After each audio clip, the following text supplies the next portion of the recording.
Good morning. My name is Dr. Nora Dennis, and I'm a physician and an assistant professor of psychiatry and behavioral sciences at that other university in Durham.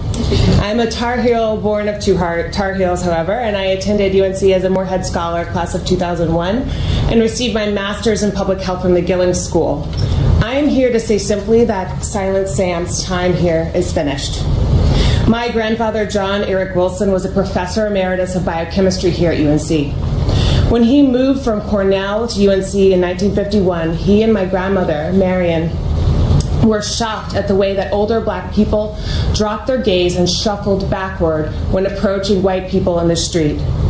Silent Sam would have been proud that the fire of violence and genocide from which he was wrought still burned so fierce. After all, did not Julian Carr proudly tell the tale of horsewhipping a Negro wench because she publicly spoke ill of a white woman at the unveiling of Silent Sam? The statue celebrates black fear. When my father was called a nigger lover as a little boy attending Carborough Elementary, Silent Sam must have smiled upon that as well. He was placed to remind North Carolinians, white North Carolinians, of their supposedly shared heritage and opinion on the war to protect slavery. Never mind that North Carolina was far from eager to join the Confederacy, that draft dodging, desertion, and tax evasion were common, and that many in our state were ambivalent to or opposed to the war. In the world order proposed during the retelling of Southern history represented by Silent Sam, apparently this statue represents a shared white heritage. My mother and father, black and white, met and married as undergraduates in the 1960s on UNC's campus. The Silent Sam no doubt shuddered, and her grades were better than his, too. Silent Sam was beginning not to belong.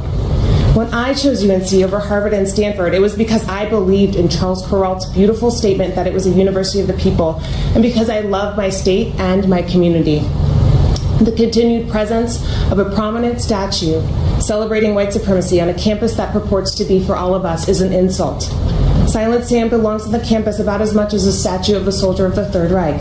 He may have been brave, he may have been a beloved relative, but his cause was not just, so we cannot celebrate his actions.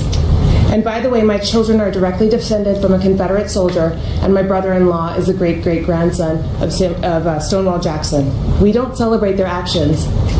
In a pluralistic, multiracial, and intelligent place where truth matters and facts still exist, there is no home for Silent Sam. My family won't be donating further until Silent Sam is removed.